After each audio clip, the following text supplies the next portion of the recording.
할렐루야. 인사하겠습니다. 하나님은 당신을 사랑하십니다.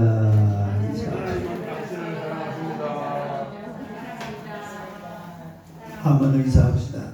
건강하게 만나 뵙게 돼서 정말 반갑습니다. 건강하게 만나줘서 정말 반갑습니다.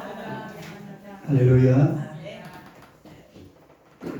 오늘의 말씀으로 외모로 사람을 취하지 말라, 이런 제목으로 함께 은혜를 나누고자 합니다. 미국 동부에 가면 보스턴시가 있는데 그 도시에 세계 최대의 명문대학이라는 하버드 대학이 있습니다. 근데 이 하버드 대학 정문에 가보면 비석이 하나 서 있어요. 그 비석에 뭐라고 적혀 있는 거 하니까 Don't show favoritism, Don't show favoritism, 이런 글귀가 새겨져 있는데 이 말이 외모로 사람을 취하지 마라, 그런 뜻이에요. 외모로 편애하지 마라, 물론 그런 뜻인데 원래 의미가 외모로 사람을 취하지 마라, 그렇게 기록이 되어 있습니다. 근데 이 글귀에는 그 유래가 있어요. 이 릴런드 스탠퍼드라는 이분은 광산촌에서 광산 보급품 또 편의점을 운영하던, 요즘 말로 하면 편의점이죠, 이 차파상을 운영하던 그런 분이었는데, 이분이 그 릴런드 스탠퍼드라는 그런 분입니다. 사업 수완이 좋아가지고 아주 성공을 했습니다. 그러다가 철도 사업에도 손을 댔습니다. 그리고 지방의회 시의원을 지냈고, 그리고 나중에는 캘리포니아 주 상원의원에 당선이 된 그런 분이에요. 그리고 이 철도 사업도 아주 잘 돼가지고 캘리포니아 전체에 이 철도를 다 연결했습니다. 그리고 미국 동부와 서부에 이 철도를 연결하는 철도 왕이라는 그런 분이 바로 이 릴런드 스탠퍼드라는 그런 분이었는데, 그런데 이 릴런드 스탠퍼드에게는 15살 난 독자 아들이 있었어요. 그런데 이 아들이 15살에 장티푸스로 그만 죽어버리고 말았습니다. 아들 독자 하나 있었는데 이 아들이 죽어버리고 나니까 이 스탠퍼드가 완전히 절망을 한 거예요. 아무 삶의 의미가 없습니다. 삶의 가치도 모르겠고 삶의 이유도 모르겠고 세상이 아주 무너진 것 같아가지고서 절망하고 있는데 백약이 무용입니다. 어떤 사람이 찾아가서 위로를 해도 위로가 되지를 않아요. 그래서 사업도 접어버리고 상원의원도 그만둬버리고 죽을 날만 기다리고 있는 거예요. 그리고 한 1년쯤 지났어요. 1년쯤 지났는데 어느 날 아들이 꿈속에 나타났습니다. 아들이 꿈속에 나타나가지고서 이러는 거예요. 아버지, 왜 그렇게 기운이 없으세요? 네가 없는 세상은 내가 아무런 의미가 없구나. 어떻게 하면 너에게 갈 수 있는지 이것만 내가 지금 생각하고 있단다. 죽을 날만 생각하고 있는 거예요. 그러니까 이 아들이 그러는 거예요. 아버지, 그게 무슨 말씀이세요? 내가 살았을 때는 나 하나만 키우셨지만은 이제 내가 없으니까 미국의 젊은이들을 나를 키우는 정성으로 잘 키우시면 되잖아요. 이것이 내가 아버지께 부탁하는 내 마지막 부탁이에요. 그러면서 꿈속에서 아들이 사라졌습니다. 그리고 잠에서 깨어나가지고서 곁에 있는 부인을 깨웠어요. 부인을 깨워서 꿈 얘기를 하니까 부인이 또 하는 얘기가 자기도 비슷한 꿈을 꿨대요. 나도 비슷한 꿈을 꿨어요. 그러니까 이 릴런드가 그렇게 얘기를 합니다. 우리 실망하지 말고 힘을 냅시다. 우리 지금부터 아들 릴런드를 위해서 릴런드를 키우듯이 이 미국의 젊은이들을 한번 키워봅시다. 이렇게 부부가 결심을 했어요. 그리고 어느 날 빛바랜 줄무늬에 드레스를 입은 부인과 또 올이 다 드러난 그 홈스펀 양부. 난 홈스펀 양부이 뭔가 했더니만 좀 이래 굵은 줄이 보이는 그런 양부를 홈스펀이라고 그러더라고요. 후줄근한 이런 홈스펀 양복을 입은 이런 두 부부가 보스턴에서 기차에서 내려서는 약속도 없이 하버드 대학 총장실로 갔습니다. 총장의 약속을 안 잡았죠. 뭐 약속을 잡을 수도 없죠. 하버드 대학 총장실로 갔는데 총장실에 이제 들어가니까 비서가 있잖아요. 비서가 보니까 낡은 그런 줄무늬 드레스에다가 또 홈스펀 양복을 입고 있는 아주 후줄그레한 이런 두 부부를 보고 이 비서는 본 척도 만척도 자기 하버드 대학에 아무런 도움도 되지 않을 것 같은 그런 두 분을 보고서 빨리 그냥 내쫓아버리려고 이 부인이 이야기했습니다. 총장님을 뵙고 싶습니다. 그래 비서가 하는 말이 그래요. 오늘 우리 총장님은 하루 종일 아주 바쁘십니다. 쫓아내버리라. 쫓아내버리라.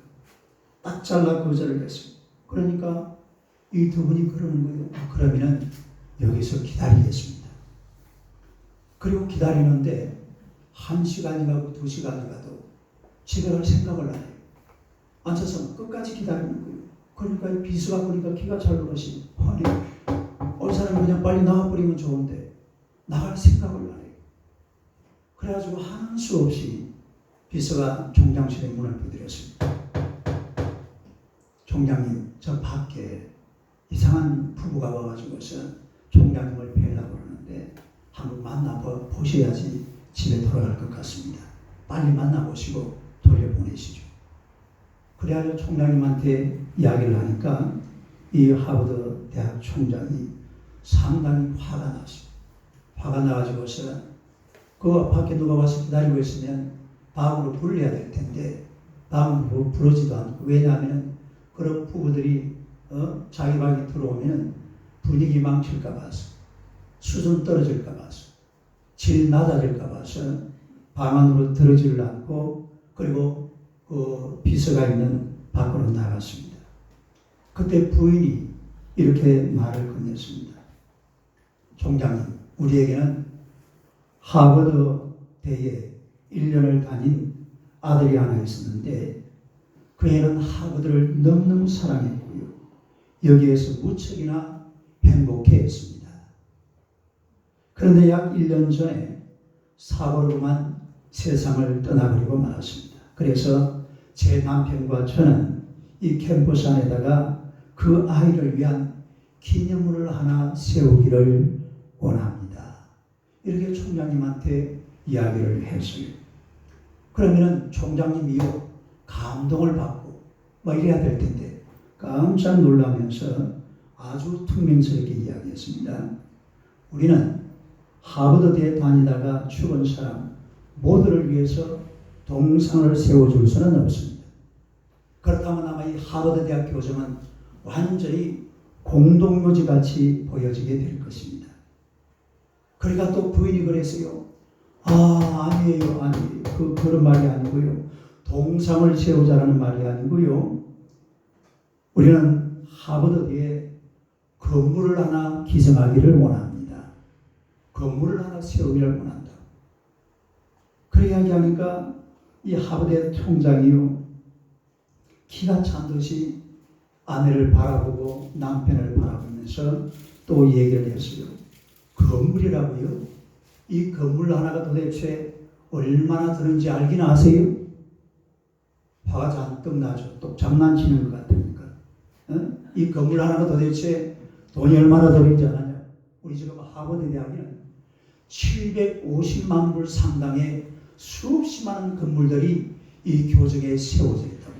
750만 불 같으면 얼마예요? 한 90억 정도 되는 돈입니다. 거의 지금부터 한 100년이 이게 1880년대 이야기예요. 1880년대에 90억 정도 되는 건물이 서 있었으니까 어마어마한 건물이 서 있었던 거죠. 네? 그러고 나서 이제 총장은 잠깐 동안 부인이 말이 없습니다. 총장이 아주 기뻤어요. 왜냐하면 이제 이 사람들이 이 교정을 떠나겠구나 이런 생각하고 아주 기뻐하고 있었는데 잠시 침묵하던 부인이 남편을 보고 이러는 거예요. 여보, 대학교 하나를 세우는데 비용이 이 정도밖에 들지 않는가 보지요. 그렇다면 우리가 새롭게 대학을 하나 세우시면 부인이 남편을 보고 그러는 거예요. 그러니까 남편이 그래요. 그럽시다. 그리고 두 사람은 자리에서 일어나서 밖으로 나오는데 이 하버드 대학 총장이 가만히 생각을 해보니까 혼돈이 오고 또 너무 당혹하고 이 말하는 게 장난이 아닌 것 같아요. 그리고 이 두 사람은요 바로 그 자리에서 일어나서 캘리포니아에 있는 펠로엘토라는 이 펠로엘토라는 곳에는 릴런드 스탠퍼드 이분이 장로입니다. 장로님의 그 말목장이 있었어요. 네. 말목장이 있었는데 그 말목장이 몇 평이냐면 놀랄 준비하세요. 700만 평. 아무도 안 놀라네요. 700만 평 되는 말목장이 있었어요. 그래가지고 여기다가 학교를 세우려고 가만 보니까 조금 좁아 보여요. 그래서 옆에 있는 땅을 300만 평을 더 구입을 했습니다. 우리나라에서 대학 캠퍼스 중에 제일 넓다는 캠퍼스가 경희대학이라고 해요. 그러니까 80만 평이랍니다. 서울대학은 몇 평이나 돼요? 그런데 몇 평? 700만 평, 300만 합치니까 1000만 평 대지위에다가 1885년에 이 대학을 설립하기 시작했는데 이 두 부부가요. 하버드 대학교가 더 이상 돌봐주지 않는 이 아들을 기념하기 위해서 사랑하는 아들의 이름을 그대로 딴 릴런드 스탠퍼드 주니어 유니버시티. 그 학교 스탠퍼드 대학 우리가 이름은 잘 알잖아요. 그 대학 정확한 이름이 릴런드 스탠퍼드 주니어 유니버시티라는 그런 이름을 가지고 있는데 이런 대학을 설립했습니다. 1885년 이 스탠퍼드 대학이 설립되던 날 하버드 대학 총장을 축사하는 사람으로 불렀어요. 뭐하는 사람으로? 하버드 총장을 축사자로 불렀습니다. 이제 그 세계적인 명문대학이고 미국에서 알아주는 대학이니까 이 총장님을 스탠퍼드 대학도 그 어마어마한 대직이 엄청난 건물을 이게 지금 아주 일부예요. 회의장 몇 개나 있더라. 다른 사진 보니까 근데 사진 하나밖에 안 내놨는데 어마어마한 건물을 해놓고 하버드 대학 총장을 불렀어요. 그런데 하버드 대학 총장을 불렀는데 와서 얘기를 들어보니까 세상에 이 하버드 대학 비서와 총장이 너무 엄청난 실수를 한 거예요. 사람을 어떻게 봤어요? 외모로 본 거예요. 외모로. 사람을 외모로 보고 인간 취급을 안 하고 사람 있는지도 없는지도 모르게 살짝 돌려보냈는데 이게 이런 엄청난 그 자금이 하버드 대학으로 들어왔으면 하버드 대학이 어떤 대학이 지금도 좋은 대학이지만은 얼마나 아까웠겠습니까? 이래가지고서 하버드 대학 총장 축사를 마치고 다시 보스턴 하버드 대학으로 돌아와서 바로 정문에다가 비석을 세웠답니다. 그리고 거기다가 뭐라고 썼다고요? Don't show favoritism. 사람을 외모로 취하지 마라. 외모로 사람을 취하지 마라. 이런 글귀를 거기다가 새겨놨다고요. 로마서 2장 11절을 한번 봅시다. 시작. 이는 하나님께서 외모로 사람을 취하지 아니하심이라. 여러분, 우리 하나님은 절대로 사람을 외모로 취하지 않습니다. 우리 예수 믿는 사람들은 사람을 외모로 취해서는 안 돼요. 이 세상 사람들 정말로 사람을 사람답게 대해주는 것은요, 성경밖에 없습니다. 성경을 모르는 사람은 이게 무슨 말인지 모르겠지만 사람을 사람답게 취급하는 것은 성경밖에 없습니다. 교회밖에 없어요. 하나님밖에 없어요.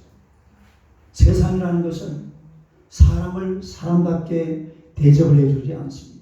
정말로 사람을 귀하게 여기고 사람을 존귀하게 여기고 사람을 고귀하게 여기고 사람을 복되게 여기는 것이 바로 하나님의 교회고 살아계신 하나님이신 줄로 믿습니다. 그 하나님은 절대로 외모로 사람을 취하지 않아요.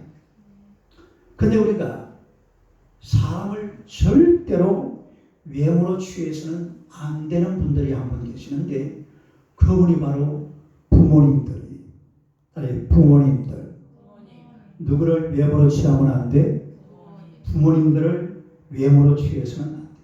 우리 부모님들이라는 존재는 외모로 취하게 되면 여러분의 인생에 아무런 도움이 되지 않습니다. 네. 절대로 부모님을 외모로 취해서는 안 돼요. 부모는 자녀들에게 존재 그 자체가 의미 있는 분입니다. 네? 존재 자체가 의미 있는 분들이 바로 부모라는 것을 알아야 돼요. 왜 그런가 하니까 부모님들이라는 분들은 우리 인생의 제2차적 근원이 되는 분이에요. 네? 하면 시작. 부모는 우리 인생의 제2차적 근원이 되는 제2차적 근원. 우리 인생의 그 두 번째 근원, 두 번째 원인, 두 번째 이유가 되시는 분이 바로 부모님이라는 거예요. 그 1차적 근원은 누구냐면 하나님이시죠. 로마서 11장 36절 한번 읽어봐요. 시작. 이는 만물이 주에게서 나오고 주로 말미암고 주에게로 돌아갑니다. 그에게 영광이 세세에 있을지어다. 네. 그러니까 만물이 주에게서 나오고 주로 말미암다고 했으니까 그야말로 우리 생명도 주님에게서 왔는데 이사야 42장 5절 하나 읽어봅시다. 한번 읽어봐요. 시작. 하늘을 창조하여 펴시고 땅과 그 솟아는 내시며 땅의 백성에게 호흡을 주시며 땅에 행하는 자에게 영을 주시는 하나님 여호와께서 이같이 말씀하시다. 여기 보니까 땅의 백성에게 뭘 주시며 호흡을 주시며 그러니까 우리 인간에게 생명을 주신 분이 하나님이신 줄로 믿습니다. 우리에게 호흡을 주신 분이 바로 하나님이세요. 하나님으로 우리 인생들이 살아갈 수 있는 이런 호흡과 생명을 주셨다. 그러니까 우리 생명의 1차적 근원은 누구라고요? 하나님. 그러면 2차적 근원이 누가 됩니까? 부모님이 됩니다.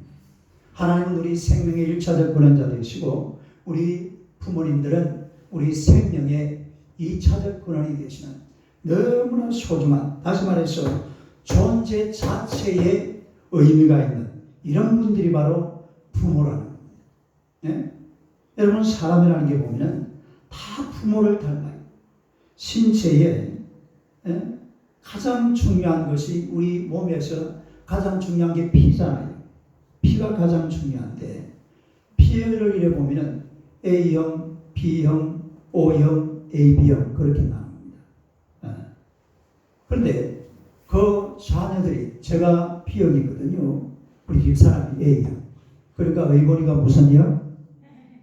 당연하게 B형. 어머니는 B형. 지난주 왔던데 혜린이도 B형. 우리 혜린이는 AB형. 욕심적인 AB형. 물론 A형, B형인데도 O형이 나올 수는 있습니다. 왜냐하면 P라는 게 A형인데 그냥 A가 아니고 AO로 나누어져요. A형인데 어떤 사람은 AA형이 있고 AO 또 B형인데 BB형, BO형이 있어요. 그래서 O형이 나올 수가 있습니다. 극히 드문 일이에요. 주로 이 자녀들이 바로 그런 A형, B형 같으면 A, B, AB형 이런 식으로 나오게 되잖아요. 네. 피는 생명의 근원이거든요. 또 자녀들이 아무리 부모를 안 닮았다고 해도 요모조모 따져보면 다 닮았습니다. 따져보면 다 닮았다. 언제가 우리 진해북구교회에서 크리스마스 날 연극을 하는데 우리 혜린이가 지난주에 왔던 그 친구 혜린이가 이명호 목사를 본장을 했어요. 누구로 본장을 해? 자기 아빠로 본장을 했어요. 그래요. 내 양복을 어디서 하나 꺼내와가지고 내 넥타이를 차고 머리를 남자 머리처럼 가발을 뒤집어 쓰고 그래가지고 안경을 꼈는데 똑같아. 진짜 야 그때 그 사진을 하나 찍어놔. 사진 어디 있을 텐데 찾아보니까 없더라고. 똑같은. 예? 여러분의 자녀들 한번 얼굴을 보고 보면은 비슷합니다. 틀린 것처럼 보여져도 어디가 닮아도 닮아요. 자녀들이 그래요. 또 우리가 요즘 왜 무슨 그 친자 확인 소송 이런 거 하면 마지막에 뭐 검사해요? 유전자 검사하죠. 유전자라는 거 그러잖아요. 이 부모님의 유전자를 그대로 자녀들이 물려받는 이런 것을 유전 형질을 자녀들에게 그대로 유전하는 이런 것도 우리가 볼 수가 있는데 그러니까 아무리 부인하고 아무리 부정하고 연관을 싣지 않고 싶어도 부모와 자녀라는 것은 저절로 연결이 되어져 있습니다. 이 존재 자체가 부모와 자녀라는 것은 이 관계를 어찌할 수 없어요. 인생의 가장 깊고 오묘한 그 부분을 부모님과 자녀가 같이 공유하고 있다 이 말이에요. 가장 깊고 오묘한 부분이에요. 우리는 뭐 쓰기고 막 대단히 영적 그게 전부 다 몸에서 나오는 거예요. 막 굉장히 영적이고 막 굉장히 철학적인 게 알고 보면 내 몸에서 나오는 거예요. 그리고 그 몸이 우리 부모님들과 바로 연결이 되어 있다는 것이 우리가 알고 있는 일반 상식입니다. 그런 우리 자녀들에게 오늘 하나님께서 이런 말씀을 하신다고요. 에베소서 6장 1절에서 3절 한번 읽어봐요. 시작. 자녀들아 주 안에서 너희 부모에게 순종하라.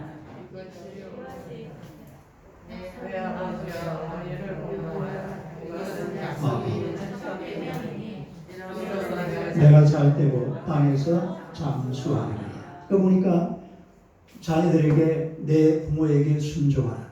내 부모에게 부모를 공경하라. 그렇게 말씀하고 있는 장면을 보게 되는데 조선 제14대 선조임금 때에 정치가의 문인이었던 정철이라는 사람이 송강정철이라고 그러죠. 연시조인 훈민가를 쓰게 있는데 그 16수 중에 1년과 사연 이 시가 이 부모에 대해서 얘기를 하고 있는데요. 제1년의 시가 이렇습니다. 나와요? 볼까요? 아버님 날 낳으시고 읽어봐요. 시작. 어머님 날 기하시니 두 분 곧 아니시면 이 몸이 살아시라. 하늘 같은 가읍산 언덕을 어디다여 값사오니. 그 다음 사연 또 읽어봐요. 시작. 평생에 버텨 못할 일이 이뿐인가 하노라. 두 분 곧 두자가 빠졌네. 두 분 곧 아니시면 이 몸이 사라지랴. 하늘 같은 가압산 언덕을 어디다여 값사오라. 이거는 이제 문민정음이 이 세종대왕도 조금 지나서 이렇게 생겨난 그런 글이기 때문에 아래와 아자가 많이 들어있어요. 현대어라 봅시다. 한번 읽어봐요. 시작. 아버님 날 낳으시고 어머님 날 기르시니 두 분 곧 아니시면 이 몸이 살았으랴. 하늘 같은 언덕을 어디 되어 값사오니. 어버이 살아신 제 섬길 일은 다하리라. 지나간 후면 빼달다 의아리. 평생에 고쳐 못할 일이 이뿐이가 아니라. 이런 시가 우리 옛날 시조에 보면은 나와 있던데 지나간 후면 빼달다 의아리. 지나간 후 그 부모를 공경하는 이런 문제는 또 이게 금방 지나가요. 딸이 금방 지나간다. 금방 제가 지난 5월 8일 날 아침에 아침마당을 이래 보니까 거기 나와 있는 그 출연자들이 누가 그랬는지 그 박애리라는 여자가 네? 시아버지한테 안마의자를 자기 집에서 안마의자를 사서 앉아보니까 너무 좋더랍니다. 그래가지고 자기는 어디 싼 값에 샀어요. 근데 시아버지한테는 사주려고 안마의자를 물어보니까 이게 막 원가로 다 받는다. 이게 돈이 상당히 비싼가 봐요. 그래가지고 아들은 사주자 그러는데 며느리가 이거 좀 더 싸지면은 그때 사주자. 이랬는데 그만 아버지가 돌아가셨답니다. 3개월 뒤에 안마의자를 못 사. 그래가지고 울면서 그 아침마당에서 간증하는 것을 들었는데, 이 부모님다라는 분은 이 사실요, 사람이 그래요. 연세가 이렇게 자꾸 이렇게 올라가면 기약이 없습니다. 언제 어느 세월에 어떤 일이 벌어질지 아무도 몰라요. 그냥 순식간에 눈앞에서 사라져버려요. 그러고 나면 이제 사람들은 아이고, 내가 그때에 우리 아버지한테, 내가 그때 우리 어머니한테 이렇게 해줘서만 좋았을 텐데, 이런 생각이 막 후회로 밀려오니까 막, 그래가지고 우리 잘 부르는 노래 있잖아요. 시작. 불러봐도 울어봐도 못 오실 아이고 한번 불러봐요. 할렐루야. 이런 노래를 그냥 불러대는 이런 것을 우리가 많이 보잖아요. 이 부모님이라는 분들은 내가 나를 기다려주지 않아요. 애달다 의야 생에 고쳐 못할 일이 이뿐인가 아니라. 그러니까 이 부모님들은 늘 감사하면서 그리고 존귀하게 여기면서 그렇게 우리가 살아야 되는 분들이 바로 우리의 부모님이라는 사실 아시기를 축원합니다. 저는 이제 부모님 섬기고 싶어도 부모님들이 안 계세요. 우리 집에도 우리 처가에도 부모님들이 다 세상을 떠나셨으니까 부모님이 계시는 게 참 좋아요. 집에도 사실은 이 할아버지 할머니가 집에 계시는 게 얼마나 내가 그걸 정말로 아주 애달프게 느꼈어요. 아버님 어머니 집에 계시다가 돌아가시고 나니까 그 중간방이 텅 비어 있는데 막 가슴이 한쪽이 뻥 뚫린 것 같더라고요. 장인 장모님이 돌아가시기 전까지 우리 집에 계시거든요. 그럼 우리 어머니가 막 학교 왔다 오면 할아버지 하면서 막 같이 막 안기고 장난치고 막 손주들은 얼마나 장난도 많이 치고 집안 분위기가 좋잖아요. 근데 할아버지 할머니 막 한 달 만에 돌아가시거든요. 이 돌아가시고 나니까 내가 하루는 집에 들어갔는데 막 눈물이 막 쏟아져. 사람이 그때 제법 시간이 지났어요. 한 2, 3개월 지났는데 막 눈물이 쏟아지면서 이 세상에 이 자리가 참 큰 자리였다는 게 그때 제가 느낀 적이 있습니다. 이 부모님들이라는 분은 가기 전에는 외모를 보면은 아무것도 아니잖아요. 그 외모 그 볼 게 어디 있어요? 연세 들어가지고 얼굴도 살가죽도 이미 다 헐대로 헐어버렸는데 볼품도 없어요. 외모를 보면은 부모님 아무 의미 없습니다. 그러나 부모님이라는 분들은 존재 자체가 의미 있는 분들이에요. 존재 자체가 의미 있는 분들. 그 외모가 의미 있는 분들이 아니에요. 그냥 부모님이라는 분은 아버지, 어머니라는 분들은 그냥 계시는 것 자체가 의미 있는 분들이기 때문에 이걸 우리가 예사롭게 얘기하면 안 돼. 그걸 갖다가 외모로 판단을 하면 지금 이 시대가 그렇잖아요. 부모님들은 외모로 판단합니다. 이 시대가 그래요. 절대로 그러면 저는 우리 사모님한테 물어보는 하지만 저는 절대로 사람 자체가 그렇게 생겨먹은 사람은 아닙니다. 부모님들에 대해서는 정말로 공경하는 이런 마음을 가지고 살아야지 그 부모님을 외모로 판단해서 뭐 돈 이런 걸 가지고 부모를 판단하는 것은 그건 정말 어리석은 사람들이에요. 미국의 16대 대통령이었던 아브라함 링컨의 아버지는 신발 제조공이었습니다. 뭐 하시는 분이라고요? 신발 제조공이었습니다.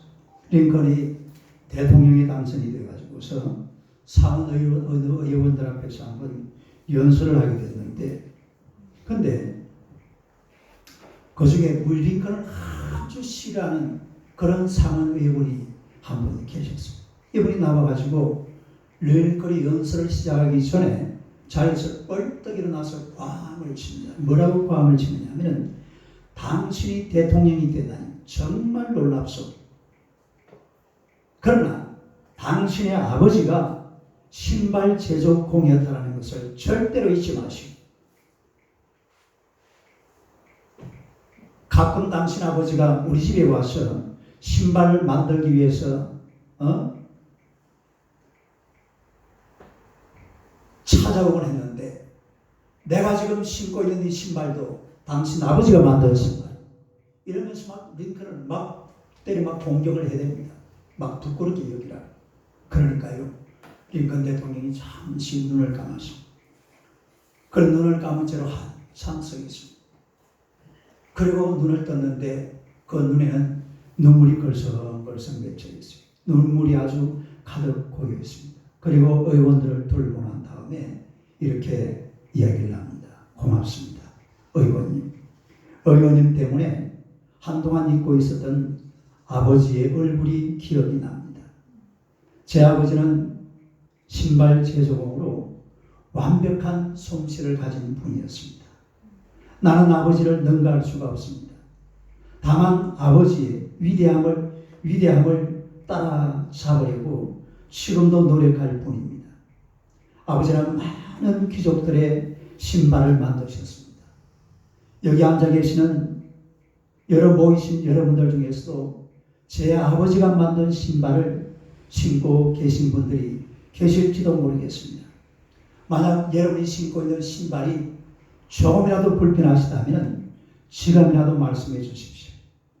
나도 아버지 곁에서 아버지의 기술을 조금은 보고 배웠기 때문에 수선은 해드릴 수가 있습니다.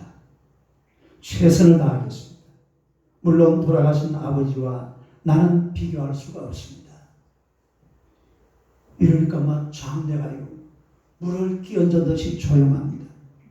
링컨이 이 말을 듣고서 부끄러워할 줄 알았는데 오히려 링컨은 이 당당하게 자기 아버지를 존중하는 그런 연설을 하니까 링컨을 조롱하던 이 상원의원이 얼마나 부끄러웠겠어요.